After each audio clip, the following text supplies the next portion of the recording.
A couple of weeks ago I was watching a YouTube video by a UK luthier. She's talented, charismatic, passionate, but she'd had a little lapse of attention and she's like, oh, I've been such a complete idiot. I'm saying to myself, do you really need to go broadcasting that to the internet? But now I'm like, Daisy, let me show you how it's done.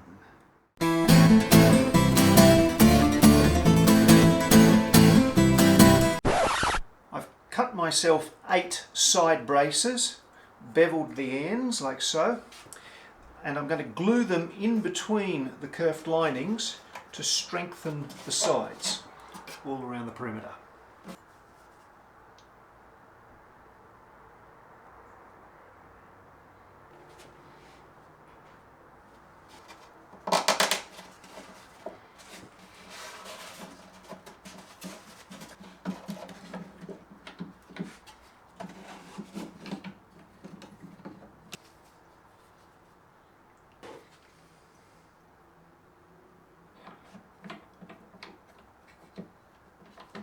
Then of course we have to do the other side.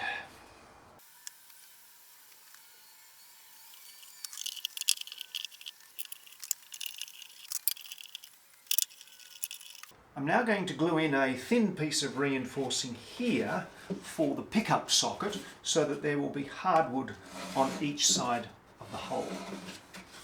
And while I'm doing that, I have another piece contoured and shaped that I'm going to glue here, support for when we attach the strap button.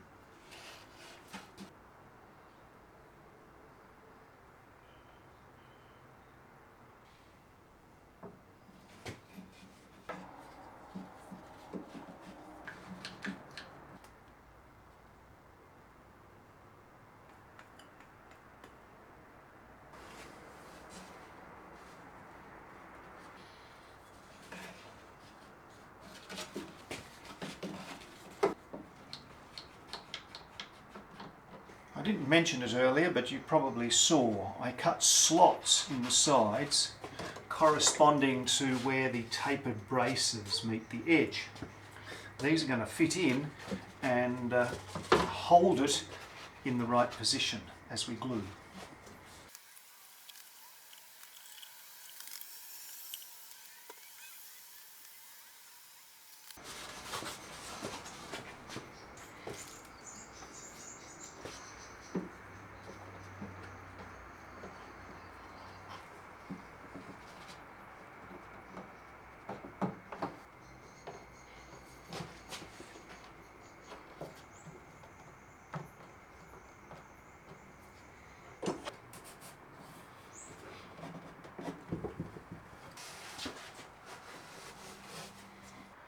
And now for the soundboard.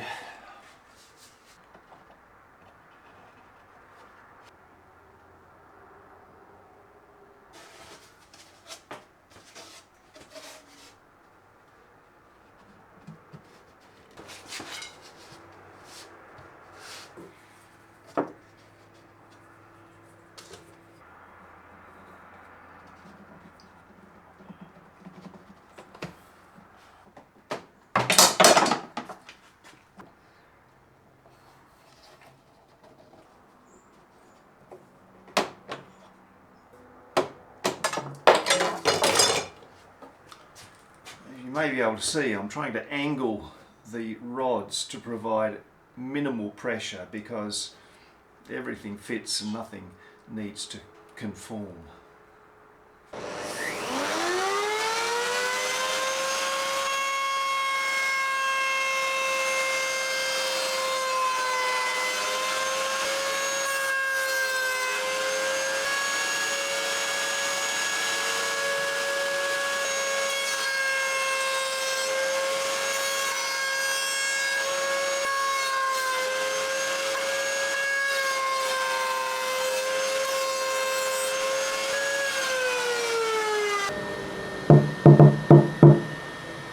So here we are, we've got 2 boxes, they look great. Why am I not happy? You remember those vertical side braces and the strap button support piece and the pickup socket support layer? You know, these things. This one has them glued on the inside.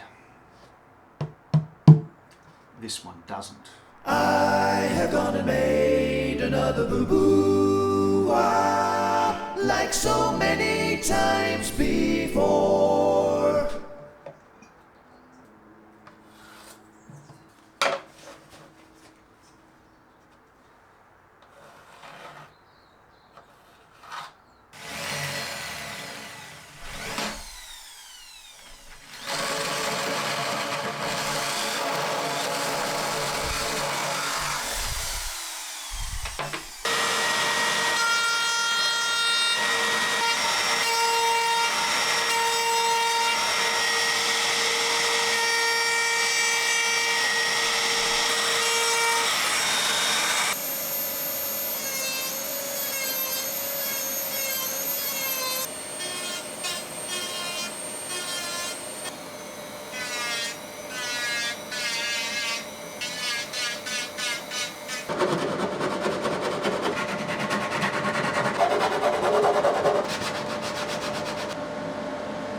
So we need to get all of these bits and bobs glued inside there.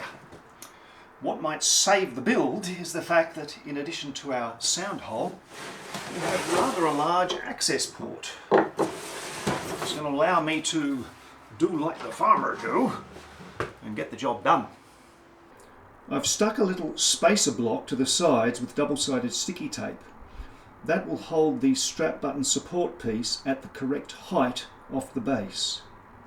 I've also got a clamping block double-sided sticky taped to the piece.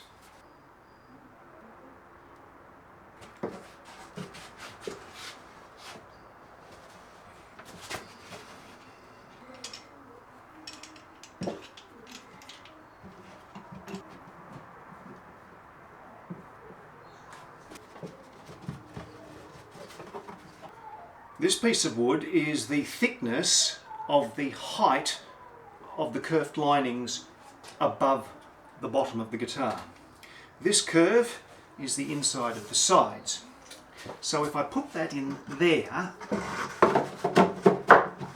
it will allow the reinforcing strip and a clamping claw to stand up so that this will be nicely centered along the middle of the sides.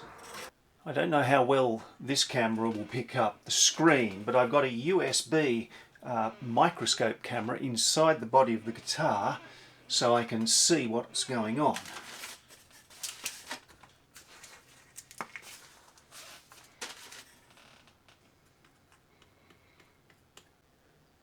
The battery just ran out in mid-glue up. I'm being slightly more generous with the glue because I can't inspect the joint. Now that risks, of course, squeeze out, but it's going to be in a place that people can't see.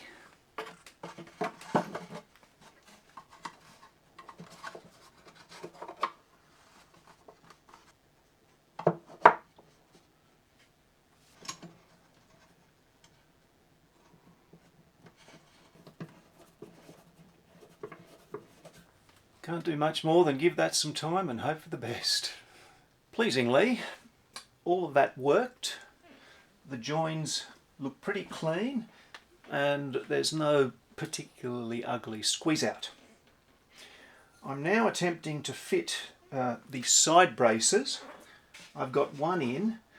I'm debating whether I will, quote, clamp them by just wedging them between the curved linings and allowing the glue to set, or whether I'll cut some thin sticks to kind of do fairly similar to what you saw me with the fiberglass rods, but inside the guitar.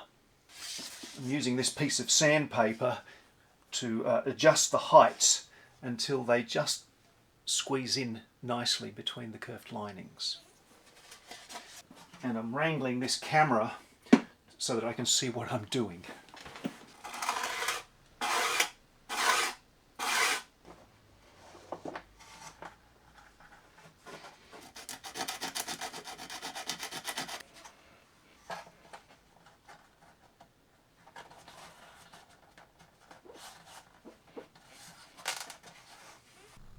As you can see, I've got all the braces sitting fitted via friction alone.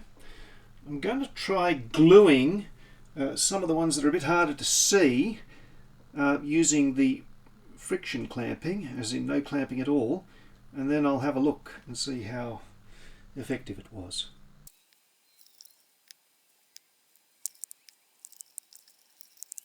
I experimented clamping with bent sticks, but it wasn't very satisfactory.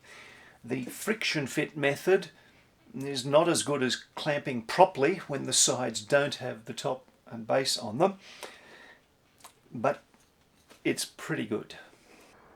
If you were to inspect these two guitar bodies, peering in through the sound hole or access port, it would not be readily apparent which one had all the bits and bobs glued in the hard way. On the other hand, it's taken me a good part of the day unravelling all of that. But they're ready for the next steps. Let's hope I don't forget them. Cheers.